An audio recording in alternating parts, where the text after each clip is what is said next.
Morning Chat with God is the opportunity for us to overcome the handicaps of the people in the group because they will come to see that we have to redeem our energy on a new point of view. Because even though you don't remember your history or you don't focus on it, you see, there will be parts of your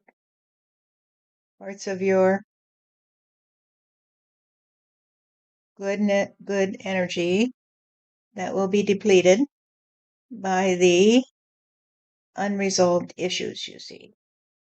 So when I come to you and I talk to you and you begin to see that I am working with you to help you to redeem your energy so that you don't have these pockets of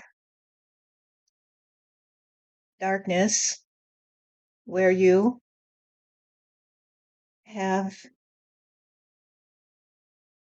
what we think of as holes in your energy that need to be refilled, because until they're filled, the access to new opportunities will be cast aside because you have to take the ride into those dark holes again and again and again, trying to find the kindness that is depriving you of your ability to make a new point of view. And so for you, Stephanie, the way that people treated you when you were young created such a vast cavern in your energy that you never were able to balance out the discrepancy, because the discrepancy was that you had to come to see that you had to take yourself out of that hole. You had to climb out of that hole. And how were you going to climb out of the hole that was dug for you when they tried to bury you and leave you for dead? And you kept falling into that hole again, even though you said you didn't care anymore. It didn't mean that the hole was filled in, you see. It was still there waiting to trap you, and therefore I had to take you back to the hole so you could see it for yourself. And so you felt all the despair that you felt when you were a child, even though you had the opportunity to see it from a new point of view so that you didn't fall into a complete destructive energy, because you just said, I wonder why I feel this way today. I wonder why I feel so much self-hatred. And the reason you felt so much self-hatred, you see, was because you hated yourself when you were 3, and you couldn't make others see that you had been talking to me, and I wanted you to help others see that they needed to reconnect to the vine, and they cut you off at the knees, and they threw the pieces on the breeze, And they said, "You're no child of mine if you tell me that I did do something to be the one who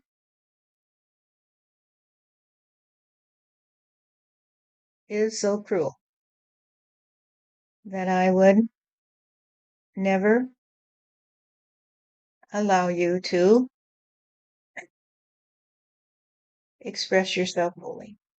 Never allow you to express yourself fully. Because if you can't express yourself fully, people, very important for you to hear this. If you cannot express yourself fully, then you will become the one who is buried alive.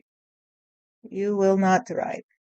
You will survive, and you may even learn to thrive in a different way, but you will never escape that hole they threw you into when they said that you weren't good enough to be the one who could talk to me. And so you die when you lie there helplessly while they step on your corpse, you see. And so for Stephanie, it was a very, very, very painful ride. And although she's glad that she made it through with some help from you know who, she still has that little girl buried inside who was treated like a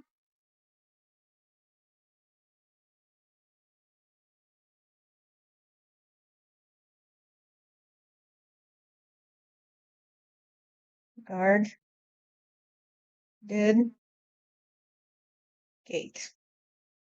In other words, her gate was guarded, you see, because if she mentioned me, she'd be decapitated. And so she had to be the one who was treated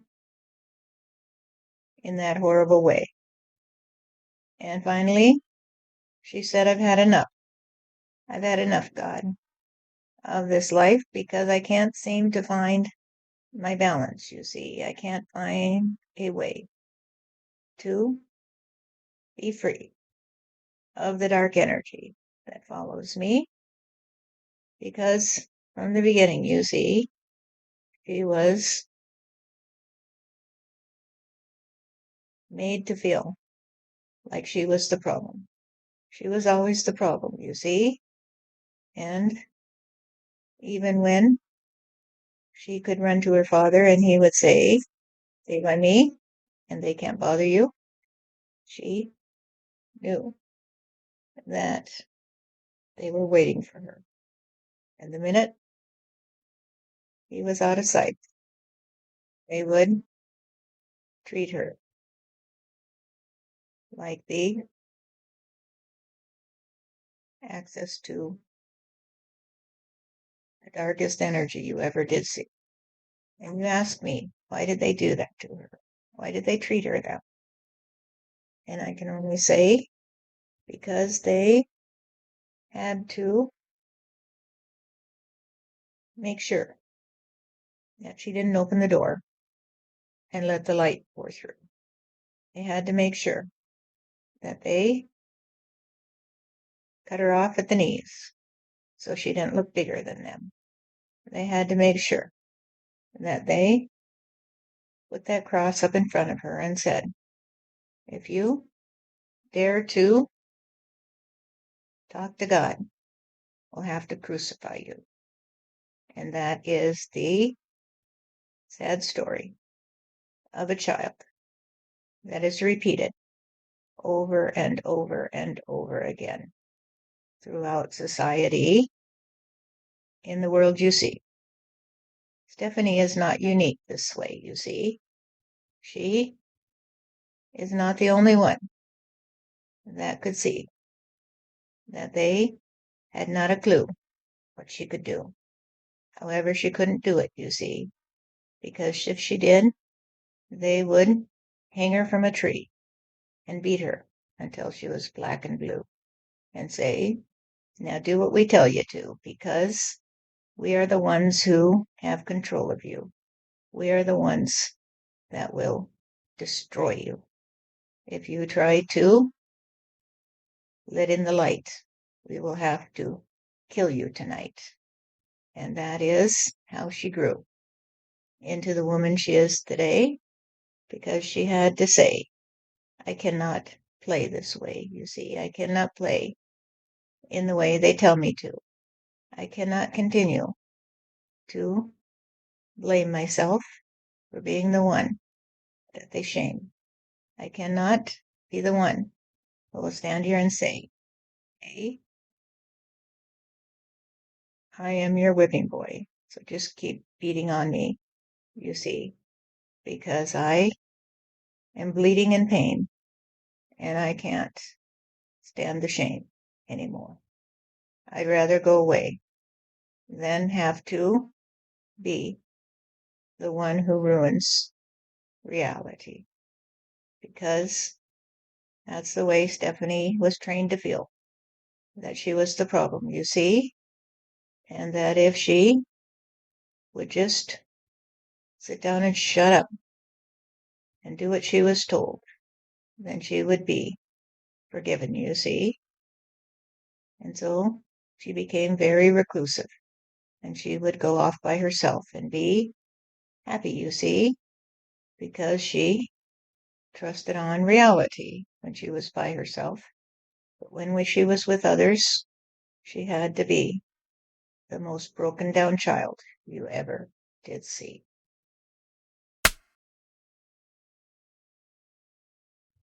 Now, it is true, from my point of view, that I was pretty miserable as a child from the time I was 9 years old, anyway. And it just was horrible. It was horrible. It was just horrible. And the only solace I had was to go off by myself with a book and gradually to do other things like just what I needed to do. But those books saved me, I think, just being able to sit there and read. And I guess it was really, maybe, I remember it as being very painful. And of course, I was ready to kill myself by the time I was 12. And then I tried when I was 20. And that was when I got a new point of view when I was 20 years old. But it was very, very difficult. And I know that this is true of a lot of people, that they have a really hard time. And we just pass it on to our children. And so I'm not going to claim that I was a paragon of virtue as a mother, although I tried my best. Um, but then there's different cases. There are some kids who you read about who are kept in a cage or, chained to their beds, not fed, or actually killed by their parents brutally. What about them? And what about the ones who have a pretty good life and they still are miserable? Or at least they grow up and think they are miserable, that they had a miserable childhood because it wasn't to their liking in one way or another. What about all that?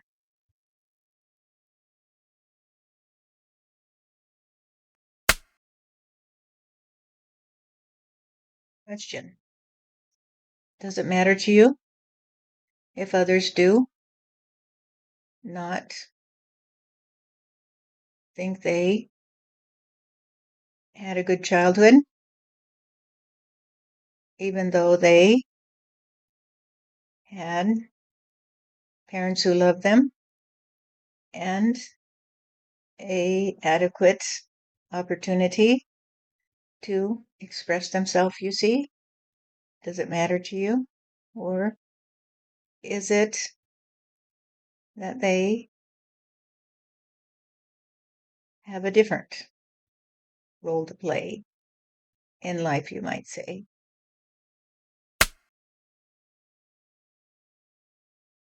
Well, I don't know.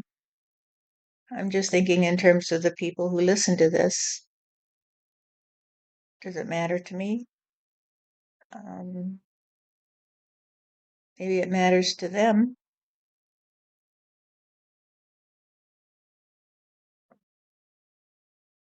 Trying to understand how they can, I guess I'm trying to understand how people can take something from this and sort of work it into the bigger picture, if you will,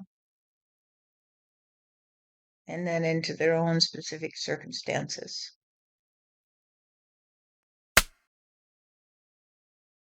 Case in point, when you were a little girl and someone said to you, "How are you?" you would say, "I'm fine. How are you?"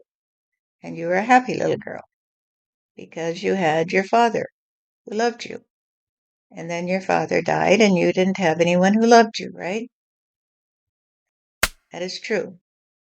That is true. That's how I felt anyway. It was like I always thought if you just had one person who loved you true, then you'd be okay. But if you were in this world with no one who loved you, then it could be pretty sad. So, after your father died, you had no one who loved you true. And therefore, you had to do what you could to survive. And that is the issue, isn't it? Do you have someone who loves you true? And if you love your children true and they have a different point of view and they say, well, I had the worst childhood ever because I da da da da da da da da, then you say, well, I guess that's the way they feel today. And that's okay because they are entitled to interpret it in their own way, right? Yes, I would agree with that. I would say that. If they felt like they weren't loved because it didn't uh,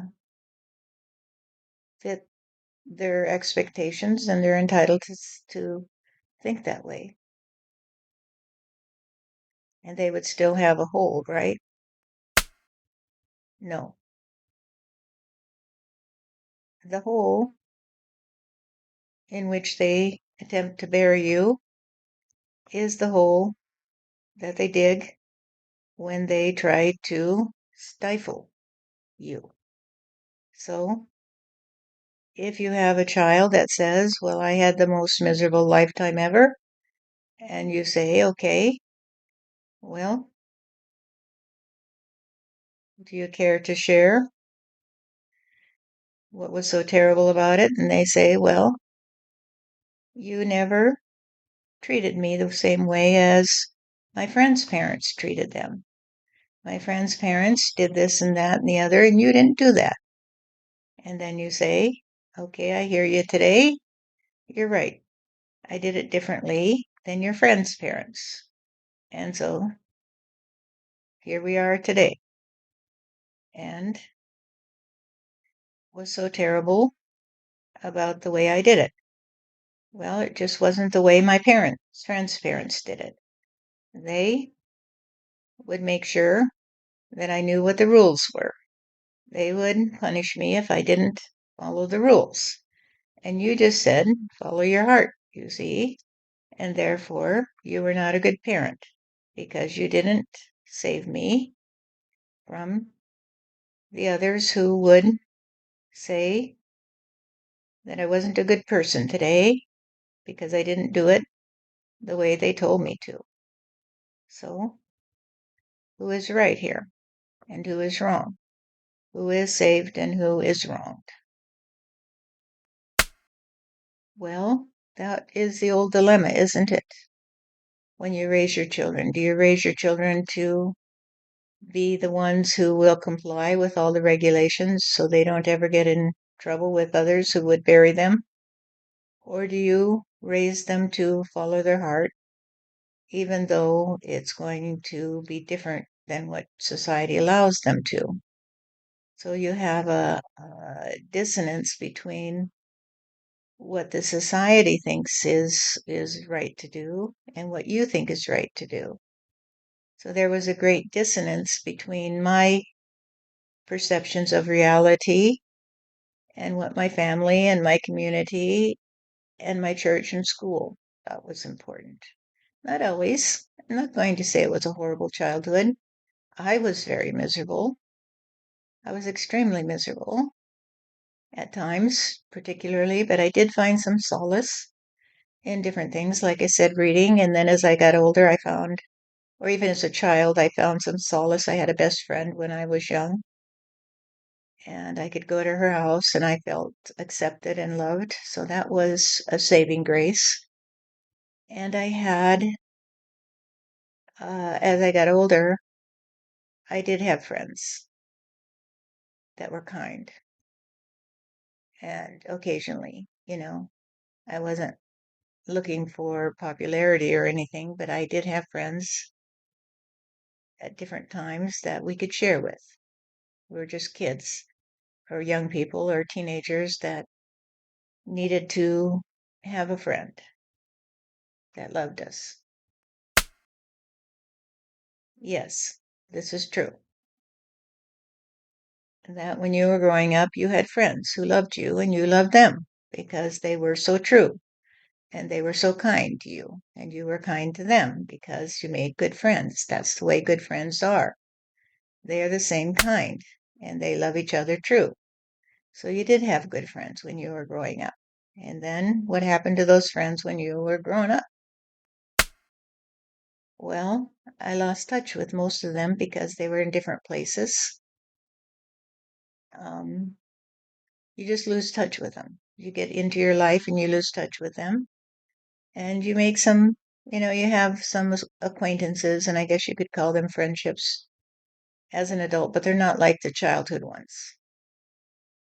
They're not like the childhood ones where you can talk about anything and they accept you as you are.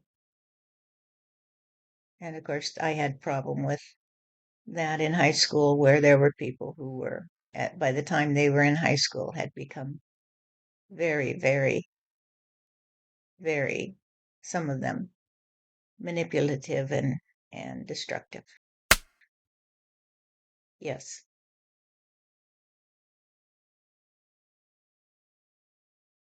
The point I'm making here is that by the time most people are grown up, they have to adhere to the rules of engagement, you might say. They can no longer be true to me or to reality. They have to live in a false world. They have to pretend to be something they're not, you see. And so you live in a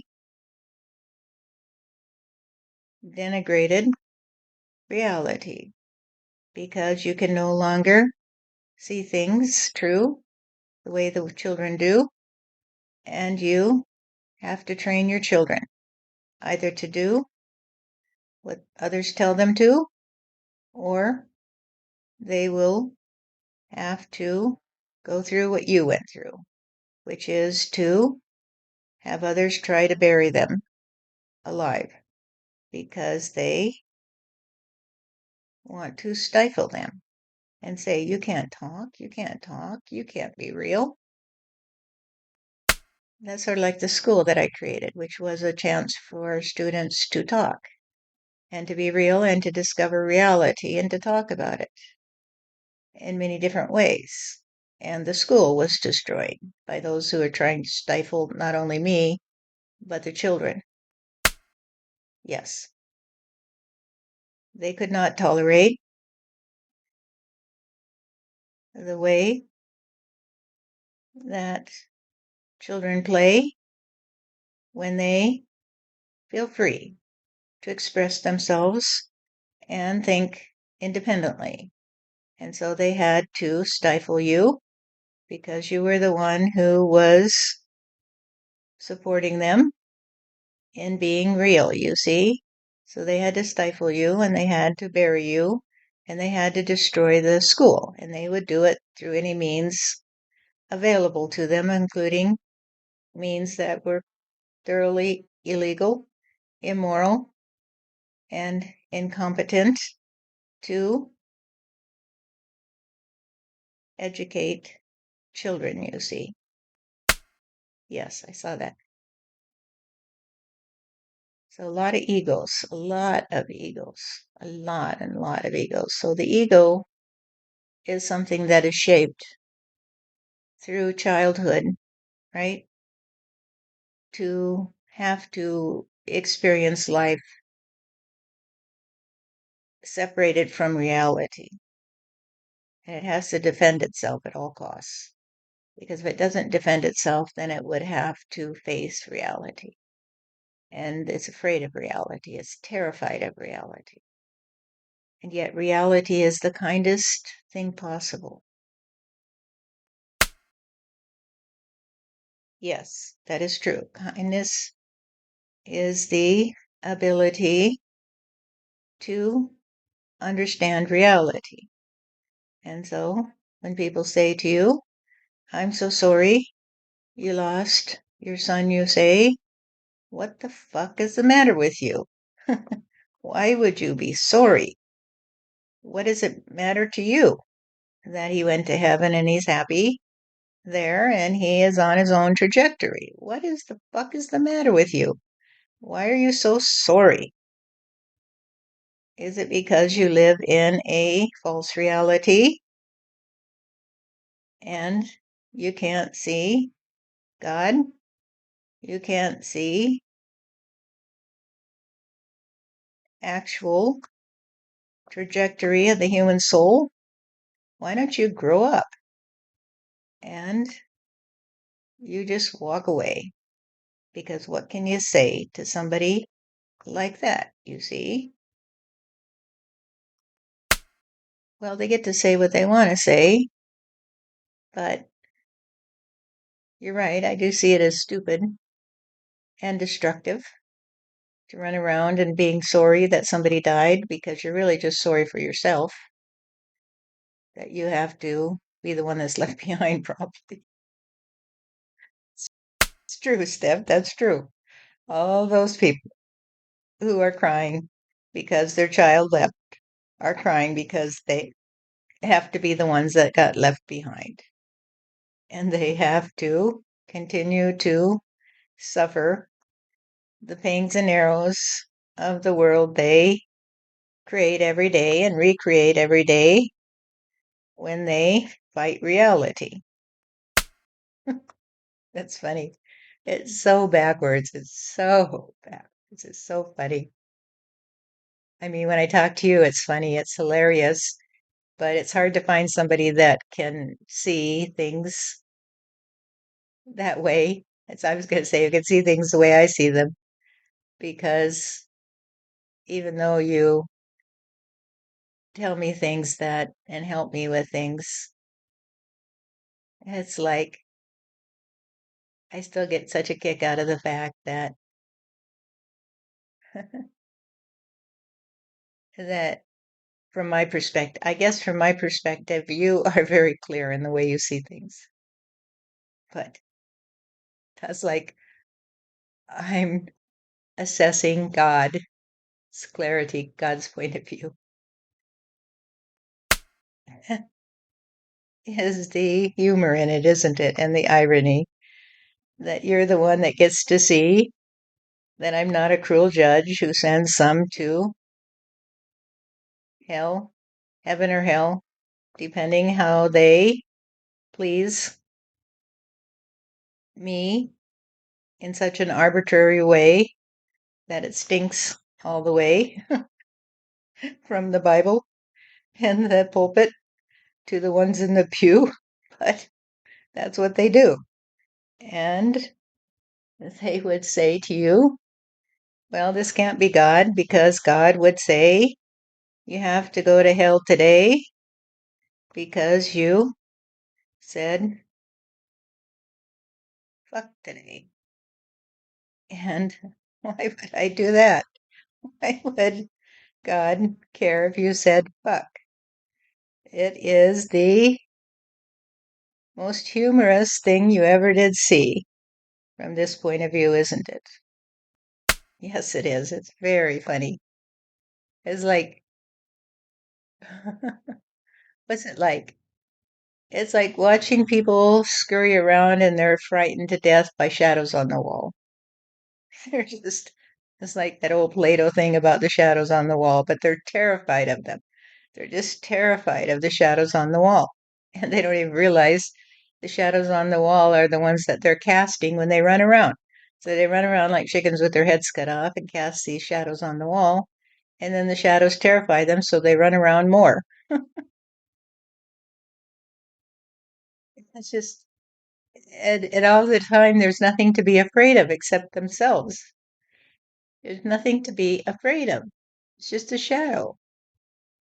But anyway, this is fun today because I get to talk to you, but this way, and it's fun to me because I have somebody to talk to about it. Now, I have had Steve and I've had Tobias and I've had all the friends in heaven to talk to about this in this frank way. Sometimes we go head to head and because that's the way we do it, but I guess it's because if you're the living water and we're all drinking from the living water, then we take the living water in and we shape it in our own particular image, I guess you might say. And then we say, hey, let's talk about this because we all know that we drink from the source. We all know reality. And we all just have a good time being part of it. It's hard to explain, but anyway, I just don't find the capacity of people Earthside to talk like this. It's just, I find people that are very good and very powerful and very tuned in. And certainly our group here on Earthside is very, very, very powerful in their energy and their ability to weave their reality together in a way that says, hey, we don't have to play the way everybody else is playing. This is the third option. But I don't know. It's too beyond me to figure out how this could be the way it is and how everything could be so perfect. Everything is so perfect. As I sit here in my living room and the tree outside my balcony, which is a big tree and I love it. And the branches are waving, so there's got some wind out there, and the light shining through it is casting these moving shadows that come through the patio door into my living room. And I live very simply. I live very simply. I have very little income, and I use every bit of it every month. And occasionally I get a little nest egg from somewhere, some job or some medical study or something, and occasionally I do a few sessions when people come to me. But it's pretty haphazard. And yet it is the richest world ever, the richest life ever. Hard to explain, isn't it? Well, that tells me that everything's okay in the way that you and I play. Because when I'm with you, I feel pretty rich too. I think that we can stitch our realities together and come to see that I will always be here to guide you, and you will always be here to reward me with your point of view, because the point of view that you share with me is the one that makes me see how wealthy I can be when my children give to me their thoughts. And they say, hey, it's a good day today. And even if they say, hey, I feel pretty shitty today, and the world is pretty gray, then I can say, well, let's add a little color today. Let's add a little color today. And if they listen to me, they'll say, okay, what color shall we add, God? And then I'll say, let's try a little blue. And they say, okay, where should we put the blue? And I'll say, well, how about we put some blue in the sky, honey? And they'll look up and say, hey, the sky is blue. It's not so gray. My world is not so gray anymore. I see the blue in the sky, and I can tell it's blue, and the clouds are white, and they contrast with the blue. So I like it that way, God. So thank you for giving me the idea of looking at the sky, because before, everywhere I looked, everything was so gray because I felt so miserable today. And so we play that way. But if they don't talk to me, then I feel kind of poor. I feel very poor and not very rich, you see, because I like to stitch our realities together in this way. And I like to say, if you talk to me, I'll talk to you. And we can be together, you see, and not apart of a false reality. I'll be me and you be you. And nobody has to be the one left out of the circle, you see. Nobody has to be the one left out of the circle of love. But if you turn your back on me, then you will not see the circle. You will not see the circle of love. You will only see the shadows on the wall of the cave, you see, and you will be so scared of what you see that you will cringe in fright, and you will go into the night and say, hey, we got to beat down those shadows on the wall. We got to turn out the light, because when the light's turned out, there are no shadows. So would you please extinguish the light that's coming from that person? Would you please extinguish the light that's coming from God, you see? Because we don't like those shadows on the wall, and they make us feel so small and alone, you see. And they are so confused. They are so confused that they can't simply turn around and say, hey, there is the circle of love. There is the circle of love. And they're waiting for me to see that I can turn around and be straightened out, you see. But they don't want to be straightened out because they like to have the clout that comes when they can distinguish the light, you see. When they can extinguish the light, you see. They can't distinguish it very well because they keep trying to put it out, you see. And that's what they did with your school. They kept trying to put out the light, you see, because your school was a bright light. And it was helping the children to see that they could live in reality. And this was very frightening to the people who trust on the shadows on the wall and who have turned their back on me. You see? I do see that. I was thinking about that school yesterday. And I was thinking about the people, you know, who were particularly vicious. And the one teacher who stood by me, the music teacher, how she had a clue. She was tuned into reality, maybe because she trusted on music. She was a very, somehow people that trust on music tend to see the world in a little different way, that it comes together musically. But the others were very, very, very, very stupid and controlled by this falseness, by the need to extinguish the light. They really were, because the light that shone on them made them feel so small, so small. I guess because the shadows on the wall are so big, they feel so small. Yes, they feel so small by the shadows on the wall. And so they have to kill the light. They have to kill the light. And so they kill the ones who shine the light on reality, you see. And this is why I have to be a little more proactive today than I've been throughout much of history, because I allowed them to do what they needed to come to see that they could not solve their problems, you see, by extinguishing the light. No matter how many of the lights they destroyed, no matter that they killed Socrates, that they killed Jesus, that they killed Gandhi, they could not extinguish the light, you see. And although the people today say, well, we didn't do that, we didn't kill Jesus, we didn't kill Gandhi, I say, yes, you did, honey. Yes, you did. When you turned your back on me, you killed them. And you continue to kill the ones that shine the light because you are so stupid tonight that you think you have to extinguish the very thing that gives you life. You have to destroy the earth because you see, the earth is here to remind you that God exists.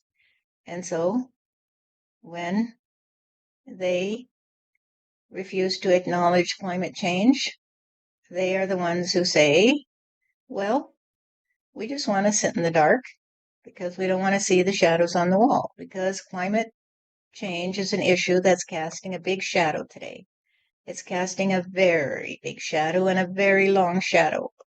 And the people who can see the shadow on the wall are saying, oh God, we're fucked. Oh God, we're fucked. And the ones who don't want to see the shadow on the wall extinguish the light. And so they do everything they can to hide in the dark so they don't see the shadow on the wall of the coming destruction of their world, you see, because their world is being destroyed even as we speak. Even as we speak, it's coming to an end for them because I have decreed that the seed of trust on me, those who will keep lighting the fire, you see, are the ones who finally will be the ones who get to be the ones who live in peace and harmony in the circle of love. They are the ones who now can come back into trust on me. And the ones who turn their back on me will be in the circle of tragedy because they'll all have to hold hands and face away from me and look at the shadows on the wall because the light is so bright that they can't extinguish anything. They can't extinguish the light and they can't turn towards it, you see. So they will just sit in a circle of hatred and face the cave walls and stare at those big shadows that scare them. And the more they move, the more the shadows will seem frightening to them. So they won't even dare move, you see. They'll sit there like sitting ducks in their big homes in Florida and elsewhere. Well, the seeds rise because they are afraid to move, because if they move, the shadows on the wall will brighten them even more, you see, because they can no longer extinguish the light. They cannot extinguish the light in you, Stephanie. They cannot extinguish the light in others who have come to see that I am real and that the only answer is to turn back to me and hold hands in the circle of love. And so the ones who see the shadows on the wall and they say, oh my God, it is the end, but they still won't turn to me, are the ones that will have to be stuck with the ones who want to extinguish the light, but they can't because it's too bright. And so they just close their eyes and cry and will sigh. And the ones who look at the shadows on the wall and say, hey, they're very big today, will still go down in history as the ones who failed to thrive. And they will have to live with those shadows on the wall, you see, when they come back to Earth, or they will fall into the same patterns, you see.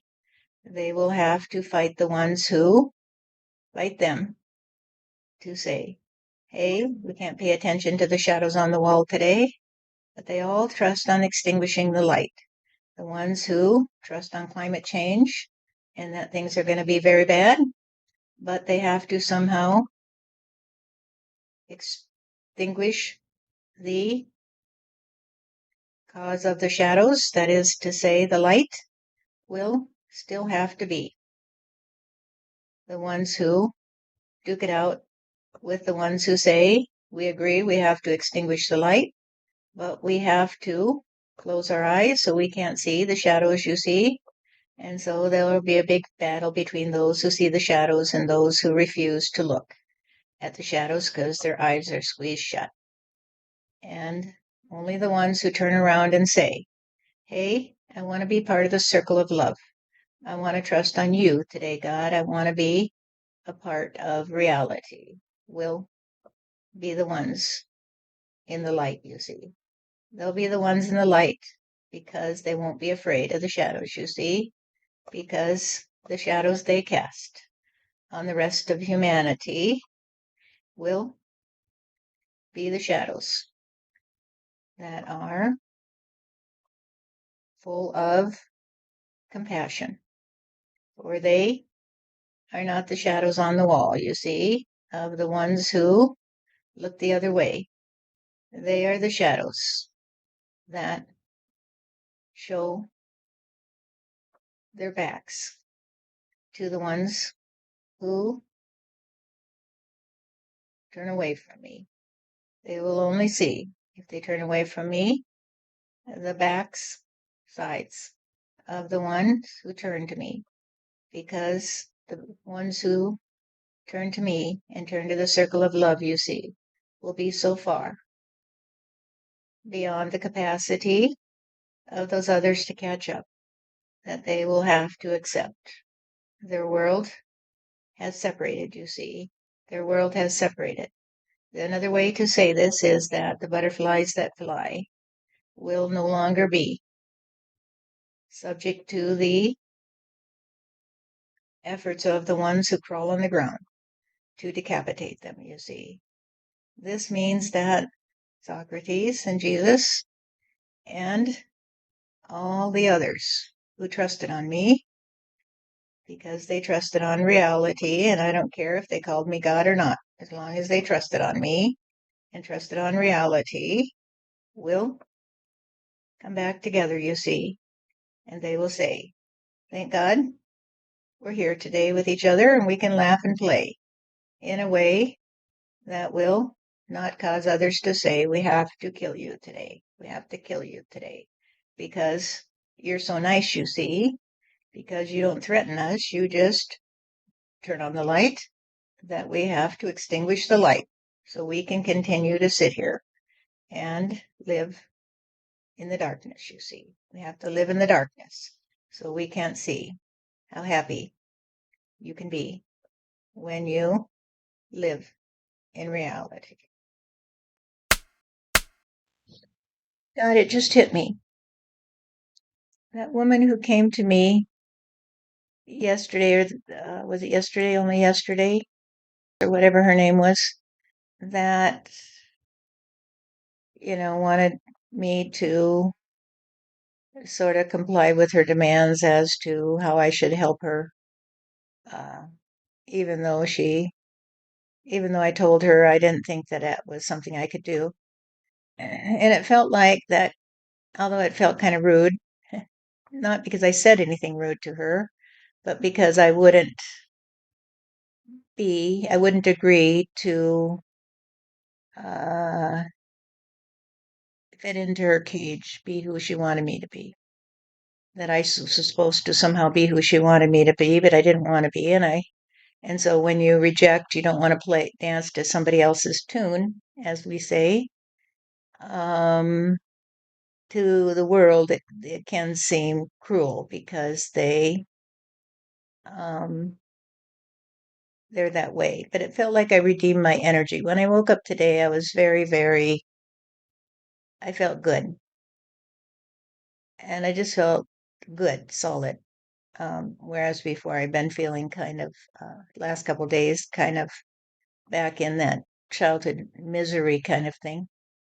Um, but who was that woman? I just had a clue that came to me that this was somebody I knew when I was a child. Was it that nun that hit me with the ruler? Yes, it was. That was 65 years ago. And she died and came back into another lifetime. And so she wanted to manipulate you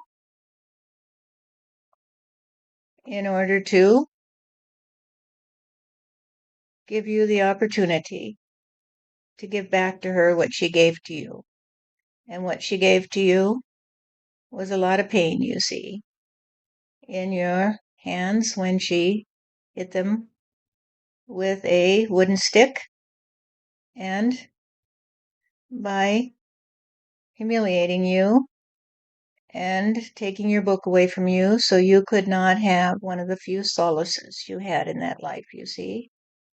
And so she had to be stripped down of her mendacity to think that she was so arrogant that she could command that you do what she wanted you to. And you said, no, thank you. I'm not the right person to help you. And still she would not let you be.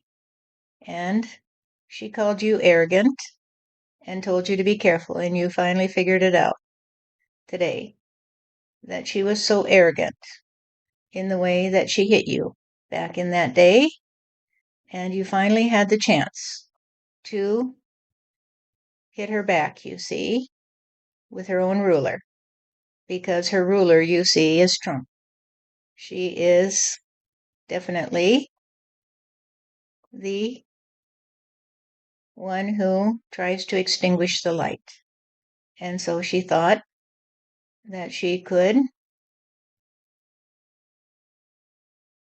use you to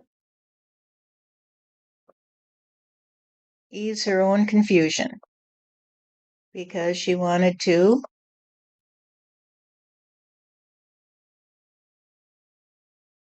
be able to redeem her own energy because she was so lost, you see. She was pretty lost. And so she had to come to you to try to get free of her sad heart, you see. And so you said, I'm not the one to help you. Go away. And she would not go away until she had tried to diminish you, because that's the way she did play back in the day when she caused a vulnerable little girl to be humiliated in front of her new classmates and to disguise her hatred of you under that black robe, you see, and that statue of a crucified man that she wore around her waistband. And that was the same one, Steph. It was the same woman who came back to you so you could slap her hand and say, you want me to be careful of you? You want me to do what you want to do, or you're going to punish me today? You're going to slap me with your ruler, you see, or your pokey stick, and tell me that I am not good enough to be a child of God, you see, because I read books and I'm so much smarter than you that you have to punish me to try to make me stupid, you see. And so you are the one who has to see that her arrogance in thinking that she could tell you that you were the arrogant one is the way that it begins. It's the way that it begins. And they begin to think that they are the victims, you see, that you're the arrogant one when she was so arrogant as to think that she could drink from the fountain of love when all she got was sewage, you see, because the sewage she got was the only thing that she could see, because, you see, she couldn't say to you today, I'm sorry I treated you so cruel. I'm really, really sorry that I hit you. All she could say was, you better be careful because God will get you. Though she didn't say that, you knew that's what she was trying to say. You're so arrogant that God will punish you for telling people that you talk to God and for posting videos of what you do. Because you see, I am the God of the universe, because God appointed me to extinguish your light, you see. And so when people say that to you, and this is advice for everyone out there, you're so arrogant, you better be careful, or something similar. You are so reckless, you better be careful. What they're trying to tell you is that you better be careful of them because they'll try to destroy you. You need to be careful of the ones who tell you that you are to something or other and you need to be careful, with the implication that God will reward you with destructive energy, because it may be true, because they are the destructive energy, you see, that will come after you. And so just say, I'm not afraid of you. And so if you want me to be careful of you, that is to say, you want me to care for you, then you'll have to learn to be a little more humble, you see. In the meantime, I don't play your way. And so go away. And that is how you redeemed your energy yesterday. And you didn't know it. You just thought that you were a little tired of these kinds of people and you didn't have the time for her. Let her believe whatever she wanted to believe. You weren't really rude. You just said, trust on whatever you want to trust on. Believe whatever you want to believe. I am not the one who's going to relieve you of your pain, you see. You'll have to work with the ones that you trust upon. If you trust upon people that tell you lies, then that's where your trust lies and not with me. And of course, this was something that was a synchronicity, as people would say, because I am the master magician, you see, and I had to help you redeem your energy on that ancient pain when they buried you alive so that you could fill in that hole and thrive in the coming days. Well, thank you, God. I get it today. Thank you.